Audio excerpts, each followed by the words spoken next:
السلام عليكم dhalinyaro soo dhawaada oo maxamuud casharkan waxaynu ku qaadanay 10 ka sare meesha noo saaran ereyga koowaad waa version waa nooc yani qaabka uu wax u sameeysan yihiin ama nooc ay yihiin for example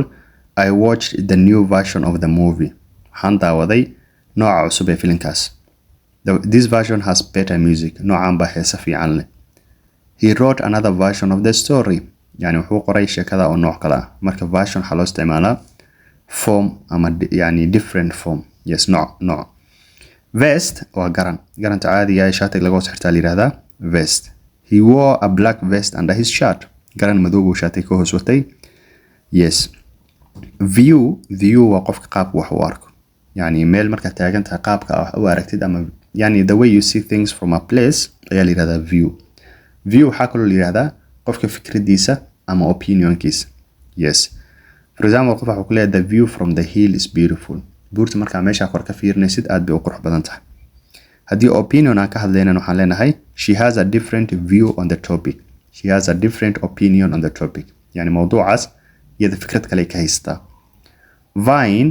waxa la yiraahdaa geedaha waxa jiro aanan iskoodu istaagi karin geed waxa jiro aan iskii istaagi karin sida qaraha camal ama cinabka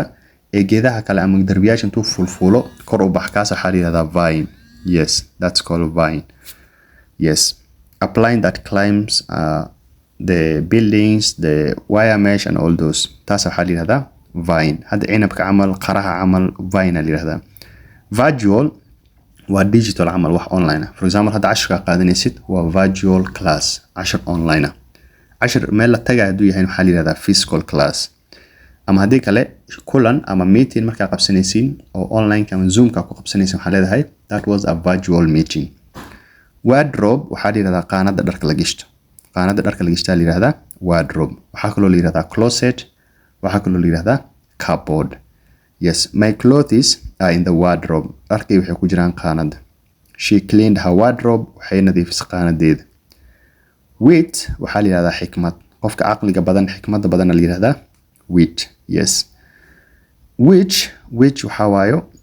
sixrooley inta badan dumarka loo isticmaalaa markay sixrooley tahay la yiraahdaa which yes youngster waa qof dhalinyaro youth ama young person qof iska dhalinyaro ayaa la yiraahdaa youngster yes every youngster needs care qof walba dhalinyaro taxadar buu u baahan yahay